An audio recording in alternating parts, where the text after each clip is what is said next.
আল্লাহ বলেন যারা নাকি স্বীকৃতি দেয় আমাদের রব আল্লাহ, আল্লাহকে রব হিসাবে জানার পরে, মানার পরে, পাওয়ার পরে, গ্রহণ করার পরে এই কথার উপরে অবিচল থাকে, অটুট থাকে, আল্লাহ বলেন তাতানাজ্জালু আলাইহিমুল মালাইকা,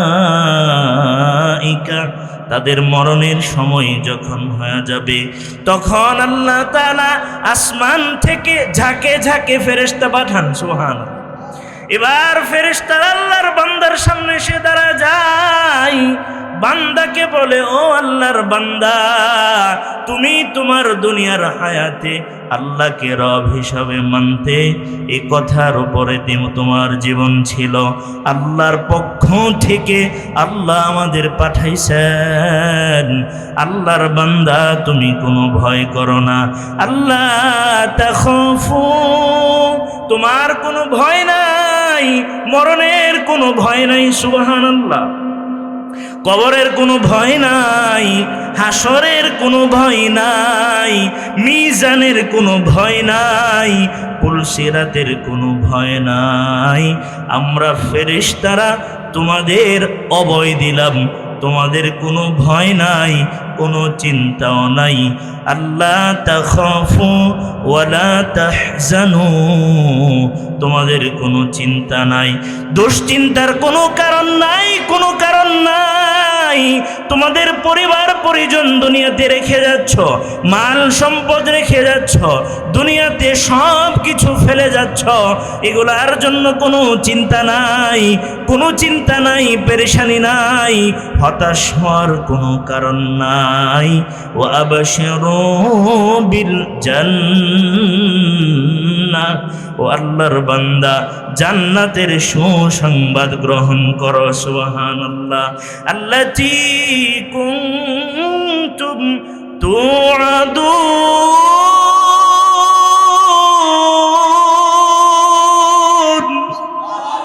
আল্লাহ বলেন যে জান্নাতের ওয়াদা আল্লাহ তোমাদের দিয়েছিলেন, ওই জান্নাতের সুসংবাদ গ্রহণ করো।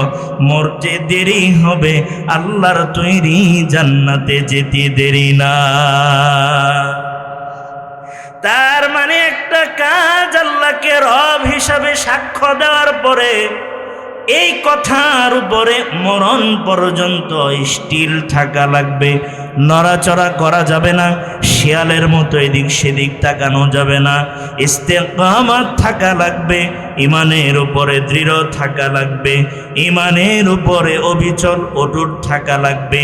আল্লাহকে রব হিসাবে মানলাম, আল্লাহকে যেমন ভয় করা দরকার, দুনিয়ার মানুষেরও যদি তেমন ভয় পাই, আল্লাহকে রাজ্জাক হিসাবে যেমন পেলাম, যদি দুনিয়ার কোনো মানুষেরও রিজিক দাতা মনে করি, আমার জমিন না থাকলে রিজিক পাবো না, জমিন না থাকলে জীবন চালানো যাবে না, ব্যবসা না থাকলে বাঁচা যাবে না, ছেলেটা বিদেশে না থাকলে সংসার চালানো যাবে না, এই কথা যারা বলবে তারা আল্লাহকে রব হিসাবে মানার ব্যাপারে সত্যবাদী নয়, তারাই মিথ্যাবাদী। আল্লাহর রব হিসাবে মেনে নিলাম। বলেন তো মুসলমান, হায়াতের মালিক কে? বলেন মৌতের মালিক কে? সুস্থতার মালিক কে? অসুস্থতার মালিক কে? রিজিকের মালিক কে? এখন যদি আপনি মনে করেন যদি আমি হক পথে চলি, যদি আমি সহি পথে চলি, বিশুদ্ধ পথে চলি, বিশুদ্ধ মত গ্রহণ করি, তবে আমার উপরে হামলা আসবে, মামলা আসবে, জেল আসবে, জরিমানা আসবে, হুমকি ধমকি আসবে, হয়তো আমার জীবন নাশের সম্ভাবনা আছে। এই চিন্তা যদি কোনো মুসলমান করে, বুঝতে হবে হায়াতের মালিক, মৌতের মালিক আল্লাহ ছাড়া অন্য কাউকেও সে মনে করে।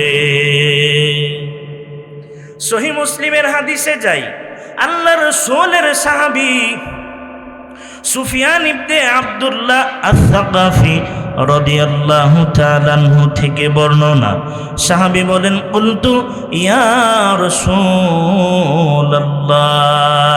আমি আল্লাহর রাসূলকে একদিন বললাম, ও আল্লাহর পয়গম্বর, কুল্লি ফিল ইসলামি কওলান লা আসআলু আনহু আহাদান বা'দাক ওয়া ফি রিওয়ায়াতিন লা আসআলু আহাদান গায়রাক। আল্লাহর নবীর সাহাবী নবীরে বলেন, নবী গো, ইসলামের ব্যাপারে আমারে এমন একটা কথা বলে দেন যে কথাটা আপনি নবীর কাছ থেকে জানার পরে, শোনার পরে, আল্লাহর নবী আপনার পরে দুনিয়াতে আর কোনো মানুষকে ইসলামের এমন একটা কথা জানা দেন যে বিষয়টা আপনার কাছ থেকে জানার পরে, আপনার কাছ থেকে শোনার পরে নবী গো যতদিন দুনিয়াতে বেঁচে থাকব, আপনি নবীর পরে আর কারো কাছে আমার জানার কোনো প্রয়োজন না হয়। সরকারে দু আলম বলেন, তুমি কি জানতে চাও? সাহাবী বলেন, হ আল্লাহর রাসূল, হ্যাঁ হ্যাঁ নবী গো আমারে বলে দেন। ইসলামের মাঝে এমন একটা পরিপূর্ণ কথা আল্লাহর নবী বলে দেন, লা আসআলু আনহু আহাদাম বা'দাক, নবী গো আপনার পরে ইসলামের ব্যাপারে আর কোনো কথা দুনিয়ার কোনো মানুষের কাছে যেন না জানা লাগে। এবার আমার আপনার নবী যে কথাটা বললেন সেই কথাটা মনোযোগের সাথে শোনার চেষ্টা করেন। আল্লাহ রাসূল বলেন, সাহাবীরে, কুল আমানতু বিল্লাহ, তুমি বলো যে আমি আল্লাহর উপরে ঈমান আনলাম। মুস্তাকিম, সাহাবীরে তুমি বলো যে আমি আল্লাহর উপরে ঈমান আনলাম, এরপরে যতদিন বেঁচে থাকবে ততদিনই ঈমানের উপরে বেঁচে থাকবে। চিল্লায়া বলেন সুবহানাল্লাহ। নবী বলেন, ইসলামের গুরুত্বপূর্ণ কথা, আসল কথা, মূল কথা আল্লাহর উপরে ঈমান আনা। ঈমান আনার পরে, আল্লাহকে মানার পরে, আল্লাহকে বিশ্বাস করার পরে, আল্লাহকে বিশ্বাস করার পরে, ঈমানের পরে, ঈমানের উপরে মরণ পর্যন্ত স্থির থাকা, ধৈর্য ধারণ করা। ঈমানের উপরে চলার জন্যে নিজের জানের উপরে যদি হামলা আসে, জীবন নাশের সম্ভাবনা যদি হয়, পরিবার পরিজন যদি ছেড়ে দিতে হয়, সহায় সম্পত্তি যদি ছেড়ে দিতে হয়, মাল আসবাব যদি ছেড়ে দিতে হয়, ছেড়ে দাও, ছেড়ে দাও, সব ছেড়ে দাও, কিন্তু ঈমান ছাড়া যাবে না। কি ছাড়া যাবে না? মনোযোগ আছে? মনোযোগ আছে? মনোযোগ না থাকলে বলেন কিছু। জীবনে যাই যাক না কেন, সব যদি চলে যায়, একটা জিনিস ছাড়া যাবে না। মুসলমান চিল্লায়া বলেন সেই জিনিসের নাম ঈমান। ঈমানের পথে অবিচল থেকে আমার মরণ যেন হয়, তোমারই কাছে মিনতি আমার, মহামহিম দয়াময়। ঈমানের পথে অবিচল থেকে আমার মরণ যেন হয়, প্রতিদিন মিথ্যের মুখোমুখি হয়, বেদিন ফাসেকেরা করে হইচই, আজাজিলে সে গুমরাহি সুরগান করে তোলে মোহময়। ঈমানের পথে অবিচল থেকে আমার মরণ যেন হয়, তোমারই কাছে মিনতি আমার, মহামহিম দয়াময়। ইমানের পথে অবিচল থেকে আমার মরণ যেন হয়। পড়েন আমিন। দোয়া করবেন আল্লাহর কাছে। কার কাছে? আল্লাহর কাছে দোয়া করবেন, আল্লাহ ইমানের উপর আল্লাহ আপনি আমার অবিচলতা দান করেন, ইমানের উপর আল্লাহ আপনি আমার মরণ দিয়েন। আল্লাহ বেঈমান বানায়া মরণ দিয়েন না। কি বানায়া? বেঈমান বানায়া মরণ দিয়েন না। জান্নাত হবে না, জান্নাত মিলবে না। এই কারণে ইমান ছাড়া যাবে না, গোটা দুনিয়া ছাড়া যাবে, ইমান ছাড়া যাবে না। সাহাবায়ে কেরাম রিদওয়ানুল্লাহি তাআলা আলাইহিম আজমাইন ইমানের পরাকাষ্ঠা, ইমানি পরীক্ষার, ইমানি দৃঢ়তার পরাকাষ্ঠা স্থাপন করেছেন। আল্লাহর নবীর সাহাবী আব্দুল্লাহ ইবনে উমর রাদিয়াল্লাহু তাআলা আনহু বলেন, দুনিয়ার মুসলমানেরা রে, দুনিয়ার মানুষেরা রে, সাহাবীদের ঈমান কেমন আছেন তোমরা কি জানো?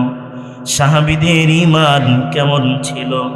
সাহাবী বলেন, আল ঈমানু ফি কুলুবিহিম আ'যামু মিনাল জিবাল।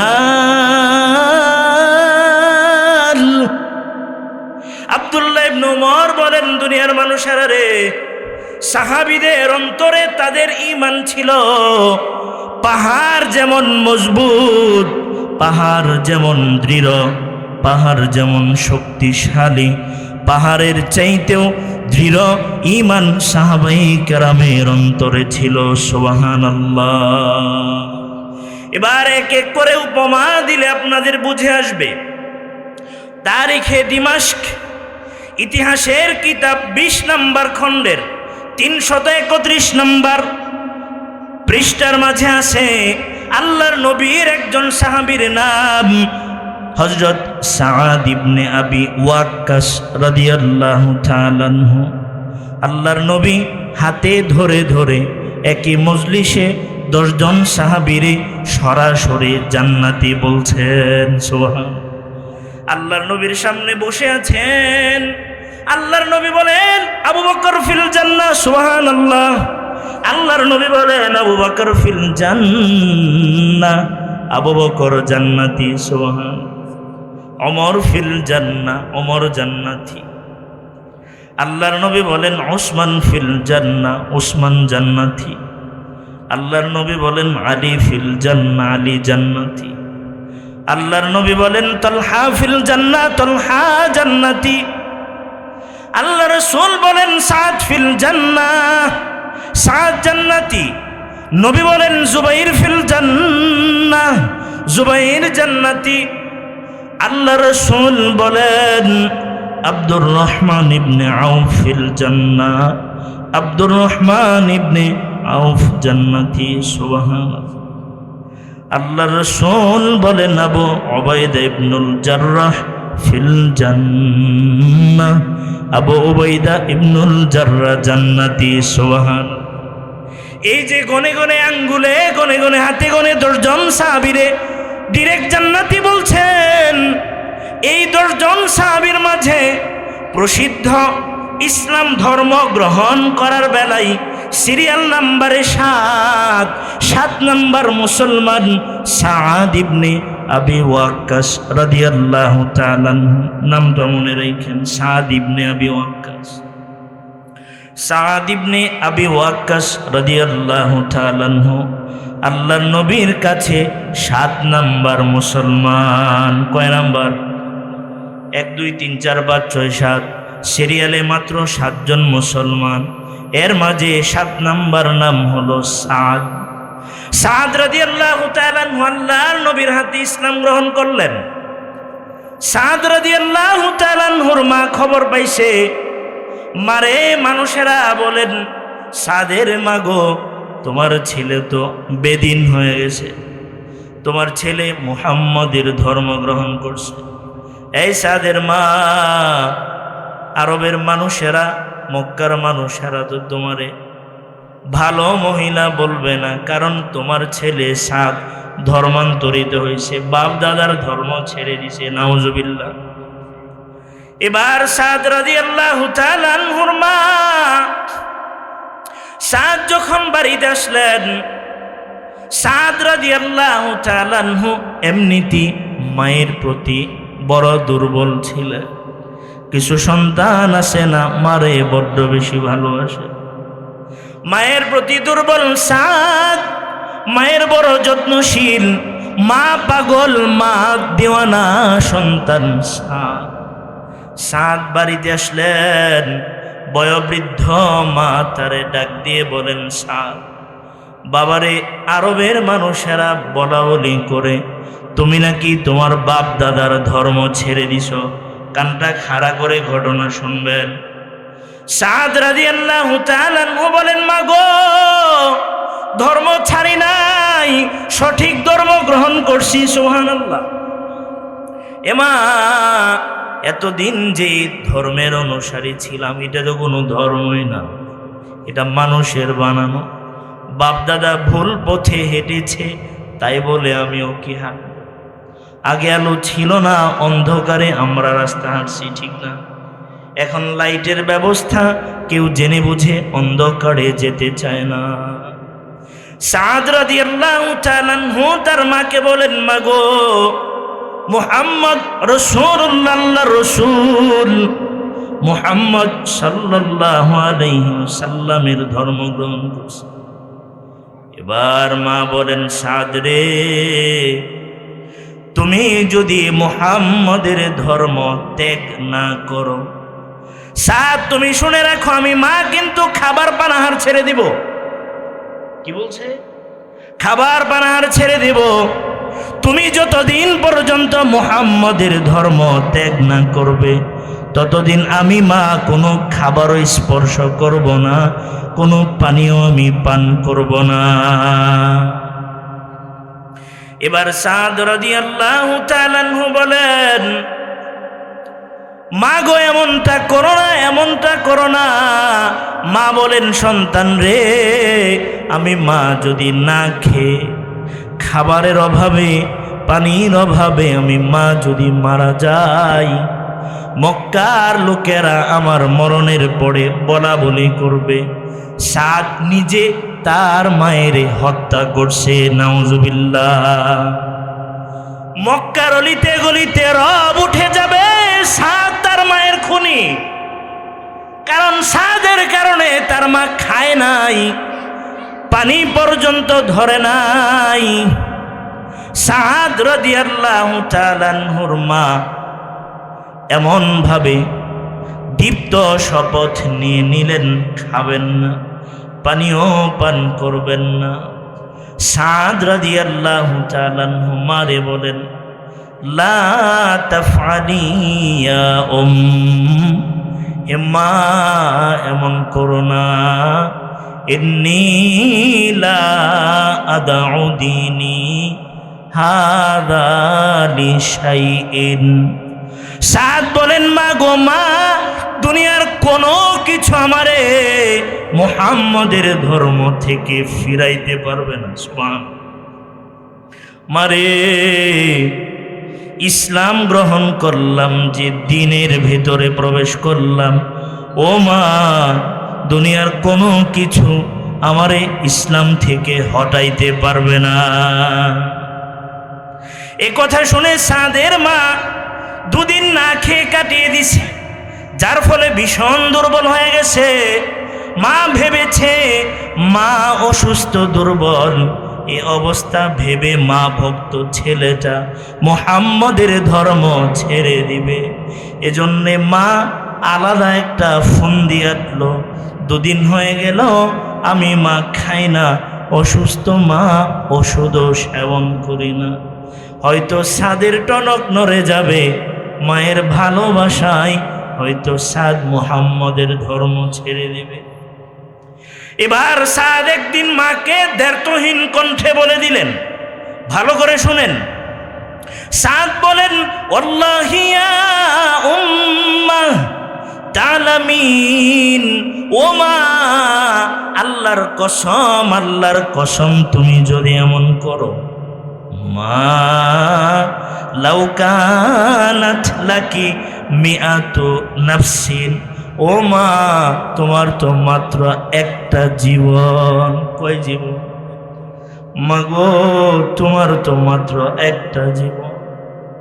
এ মা টলাইতে পারবা না, নড়াইতে পারবা না, মুহাম্মদের ধর্ম থেকে দূরে নিতে পারবা না। এবার মারে বলে, মা গো তোমার তো মাত্র একটা জীবন।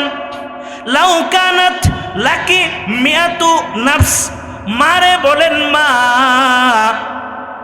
এ মা তোমারে যদি আল্লাহ 100 জীবন দিত, কয়শো? মা 100 জীবন যদি আল্লাহ তোমারে দিত, ফাখরাজাত নাফসান নাফসান, ও মা 100 জীবনের এক একটা জীবন একটা একটা করে যদি তুমি মারা যেতে 100 বার, মাগো মা তারাকতু হাযা লিশাইইন, মা শুনে নাও, তোমার যদি আল্লাহ 100 জীবন দিত, 100 জীবন যদি তোমার থাকতো, 100টা জীবন একটা একটা করে যদি জীবন চলে যেত মা, তারপরেও আমি সাদ মুহাম্মাদের ধর্ম ছাড়তাম না। সুবহান।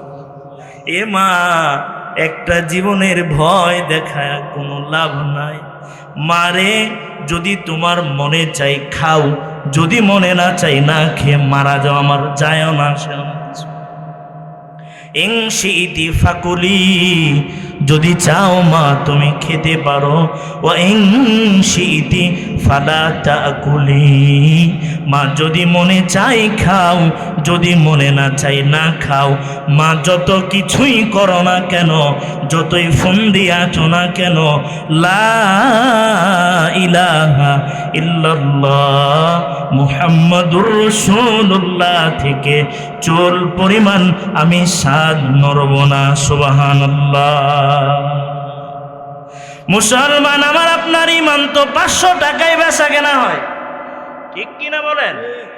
নির্বাচনের সময় আসছে, 10 তারিখ 11 তারিখ রাতে মুসলমানের ইমান, মুরগির বাচ্চার দাম 1000, মুসলমানের ইমানের দাম 500। কথা কন ঠিক কিনা? লাগছে বুঝি কোথাও? লাগলেও কিছু করার নাই।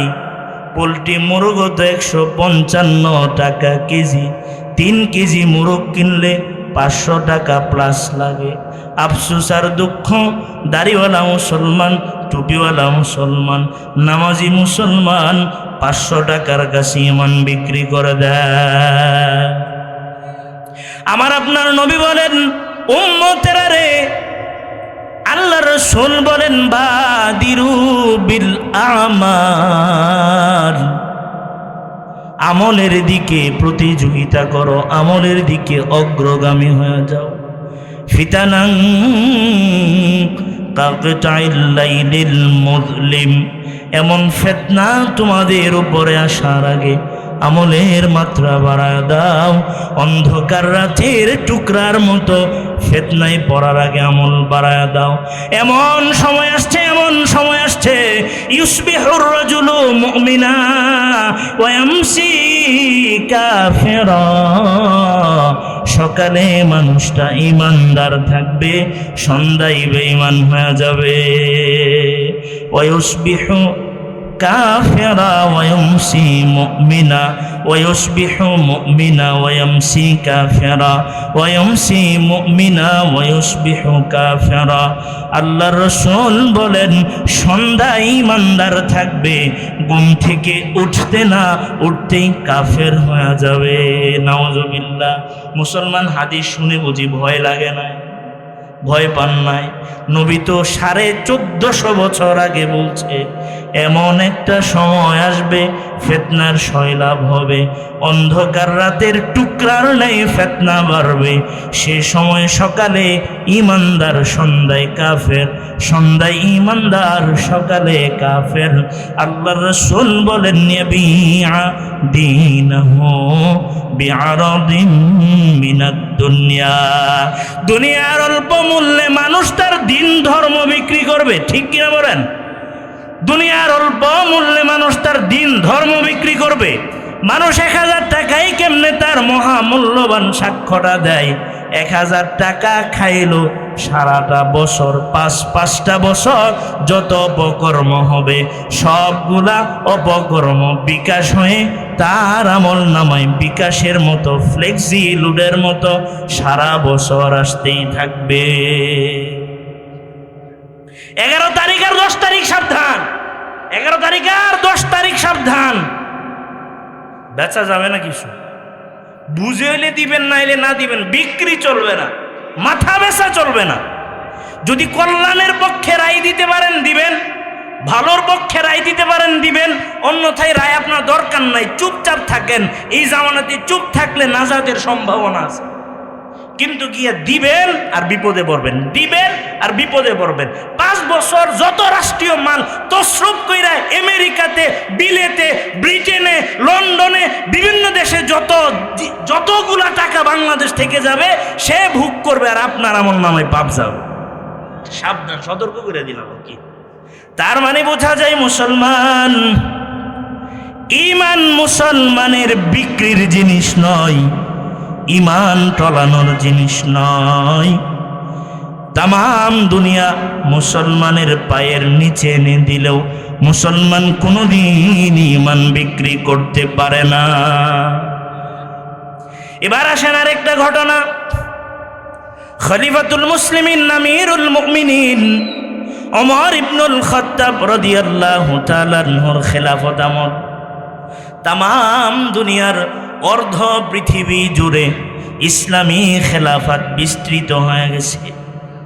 আল্লাহর নবীর সাহাবী ওমর রাদিয়াল্লাহু তাআলা আনহু তদানীন্তন সময়ের গুরুত্বপূর্ণ পরাশক্তি রোম সাম্রাজ্য অভিমুখে একটা বাহিনী পাঠাইছেন।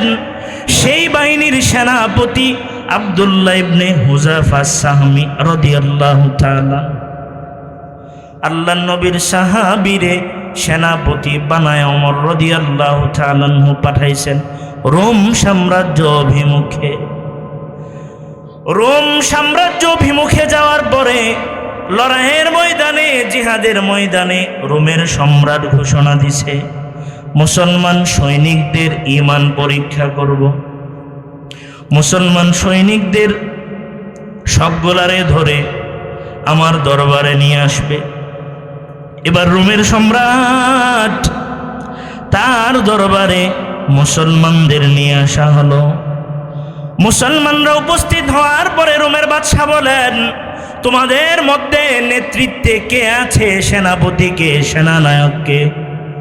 আব্দুল্লাহ ইবনে হুযাফা সাহমি রাদিয়াল্লাহু তাআলা আনহু উঠে দাঁড়ায় বললেন, আমি আব্দুল্লাহ। বলে, তোমার নাম কি? আব্দুল্লাহ ইবনে হুযাফা সাহমি।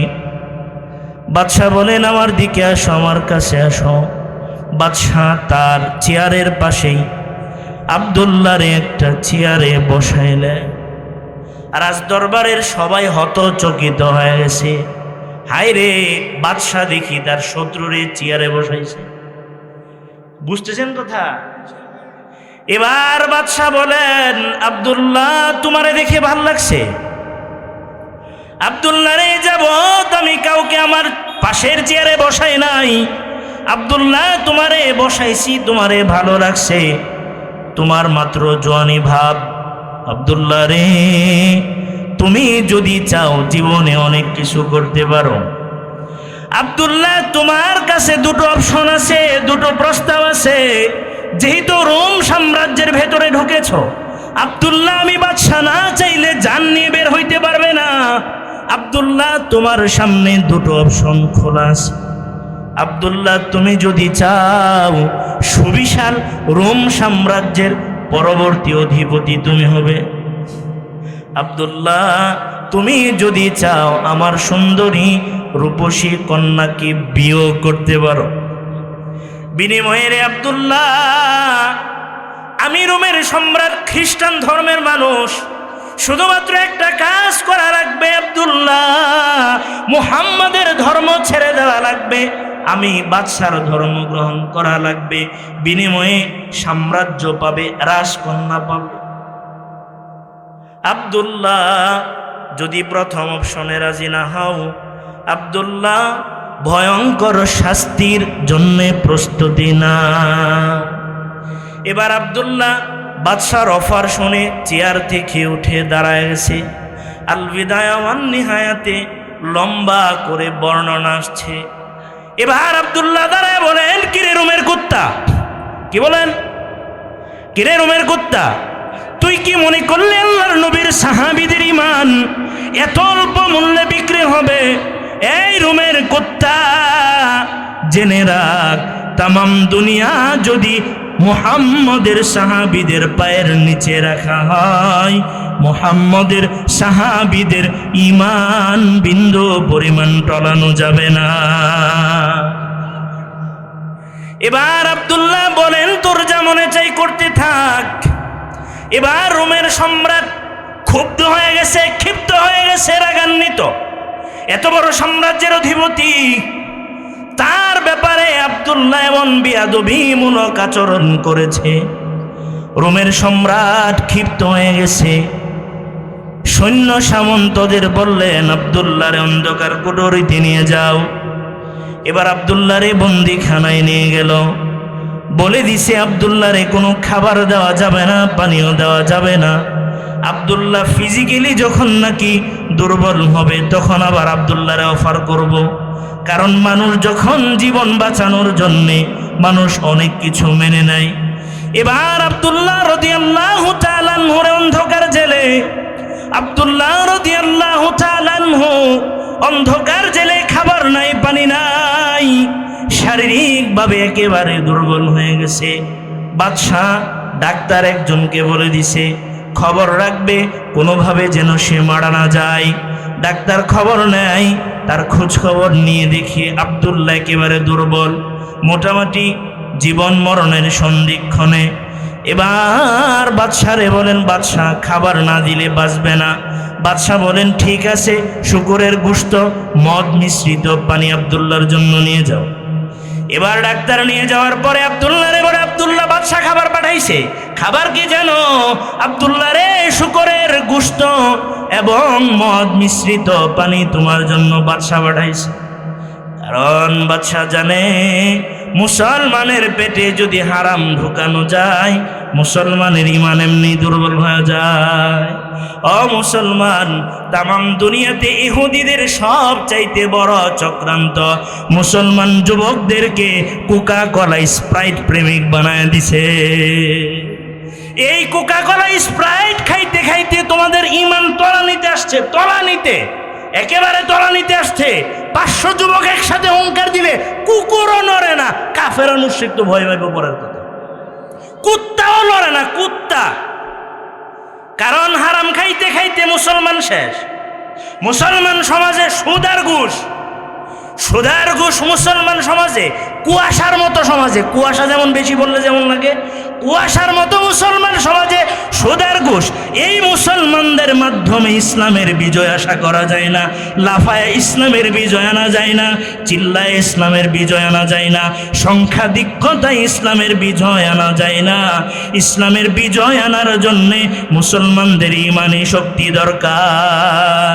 আর মুসলমানদের ইমানি শক্তি দুর্বল হওয়ার পেছনে অন্যতম কারণ, মুসলমান হালাল হারাম তমিজ করে না। যেখানে পাই, যেভাবে পাই, সেখান থেকে নেই, সেভাবেই নেয়। এজন্য বাংলাদেশে 24 পরবর্তী সময়ে চাঁদাবাজিও আছে, টেন্ডারবাজিও আছে। আছে না নাই? আছে। দখলবাজিও আছে, টেন্ডারবাজিও আছে, চাঁদাবাজিও আছে মুসলমানদের। এবার আব্দুল্লাহরে অফার করে, আব্দুল্লাহ শুকরের গোশত, মদ মিশ্রিত পানীয়। আব্দুল্লাহ বলেন, রুমের কুত্তা কি মনে করছে আমি আব্দুল্লাহর জীবন চলে যাবে ভয়ে আমি এগুলা খাবো? আমি আব্দুল্লাহ বারংবার মরতে রাজি, কোনোদিন আমার মুখ দ্বারা হারাম খাবার ঢুকবে না। এবার আব্দুল্লাহ খাবার পাঠায় দিলেন। বাদশাহ বলেন, আব্দুল্লাহর তেজ কমে নাই, আব্দুল্লাহরে নিয়ে আস। আব্দুল্লাহরে ফাঁসি দেওয়া হবে? না, ফাঁসি দিলে হবে না, আব্দুল্লাহরে ভয়ঙ্কর শাস্তি দেওয়া লাগবে, ধুকে ধুকে মারা লাগবে। এবার আব্দুল্লাহকে কি করা লাগবে? আব্দুল্লাহকে বলেন, আব্দুল্লাহরে তোরে ফাঁসি দেওয়ার ইচ্ছা, ফাঁসি দিলে স্বাভাবিক মরবে, ফাঁসি দেওয়া যাবে না। এবার আব্দুল্লাহরে বলেন, আব্দুল্লাহ তাকায়া দেখ, দরবারের মাঝখানে বড় একটা ডেস্কির মাঝে পানি ফুটাইছে। মুসলিম সৈনিকদের মাঝে একজনকে ফুটন্ত পানিতে ছেড়ে দিছে, নাউজুবিল্লাহ।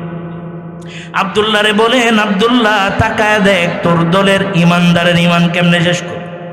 এবার আব্দুল্লাহ বলেন, দেখা যাক কি হয়। একজন নয়, দুটো বর্ণনা আছে, দুজন আব্দুল্লাহর সফর সঙ্গী দুজন সৈনিককে ফুটন্ত পানিতে অথবা তেলে ছেড়ে দিছে, হাড্ডি গোশত আলাদা হয়ে গেছে। এবার বাদশাহ বলেন, আব্দুল্লাহ এই দুইজনের মতো তোর পরিণতি হবে, দুইজনের মতো তোর পরিণতি হবে। এবার আব্দুল্লাহ ইবনে হুযাফা সাহামী রাদিয়াল্লাহু তাআলা আনহু বলেন, দেখতেছেন দৃশ্যটা, দেখার পরে দুজন তার দলের দুজন মানুষ জীবন দিয়ে দিল, শহীদ হয়ে গেল। আব্দুল্লাহর চোখে পানি চলে আসছে। বাদশাহ তাকায় বলেন, আব্দুল্লাহ মনে হয় আমার প্রস্তাবে রাজি হবে, কারণ চোখ দিয়ে পানি আসছে। এবার আব্দুল্লাহ বলেন, না না না না, আমি আব্দুল্লাহ ভয়ে কাঁদি না, আমি আব্দুল্লাহ চিন্তা করছি আমার আফসোস আর দুঃখ। আমার আল্লাহ আমারে একটা জীবন দিছেন, তুই যদি আমারে ফুটন্ত পানিতে ছেড়ে দিস, একটা বার আমি আমার রবের জন্য জীবন দিতে পারবো। এই রুমের কুত্তা, আমার আল্লাহ যদি আমার 100 জীবন দিত, আর আমি আমার আল্লাহর জন্য 100 বার যদি তোর ফুটন্ত পানিতে রবের জন্য শহীদ হতে পারতাম, আমার পরম সৌভাগ্য হতো। সুবহানাল্লাহ। এবার রোম সম্রাট বুঝলেন আব্দুল্লাহকে ডরানো যাবে না। এবার রোমের সম্রাট বলেন, তোদের ইমান পরীক্ষা করে দেখলাম, সত্যিকার তোদের ইমানের সাথে দুনিয়ার কোনো কিছুর উপমা চলে না। এবার আব্দুল্লাহরে বলেন, আব্দুল্লাহ তোকে ছেড়ে দেব, আমার কপালে একটা চুমু দিবে। আব্দুল্লাহ বলেন, আমি আব্দুল্লাহ জীবনের মায়ায় তোর কপালে চুমু দিব না, শর্ত হলো আমার যতজন মুসলিম সৈনিক আছে সবাইরে ছেড়ে দিবি, বিনিময়ে তোর কপালে একটা চুমন দেব। এবার আব্দুল্লাহর কথায় রোমের সম্রাট রাজি হলো, আব্দুল্লাহ কপালে চুমু দিল, মুসলমানদের ছেড়ে দিল। সুবহানাল্লাহ। মুসলমান, এই ছিল মুসলমানদের ঈমানি শক্তি। এই ঈমানি শক্তি আমাদের দরকার আছে না নাই? এর জন্য দরকার আল্লাহকে রব হিসাবে মানার পরে সুম্মাস্তাকামু, জীবনে জেল আসুক, হামলা আসুক, মামলা আসুক, জীবন চলে যাক, সম্পদ চলে যাক, সন্তান চলে যাক, পরিবার পরিজন চলে যাক, দুনিয়ার সব হাত ছাড়া হয়ে যাক, ঈমান ছাড়া যাবে? ঈমানের উপর ইস্তেকামত আমাদের দরকার আছে। এটাই আমাদের জীবনের মূল লক্ষ্য। কুল আমানতু বিল্লাহ সুম্মা ইসতাকিম, আল্লাহকে বিশ্বাস করেছি, আল্লাহর উপরে ঈমান এনেছি, মরণ পর্যন্ত এই কথায় আমরা স্টিল থাকব, অবিচল থাকব। আল্লাহ আমাদের ঈমানের উপরে অবিচল থাকার তৌফিক দান করুন। আমিন। ওয়া আলাইনা ইল্লাল বালাগ।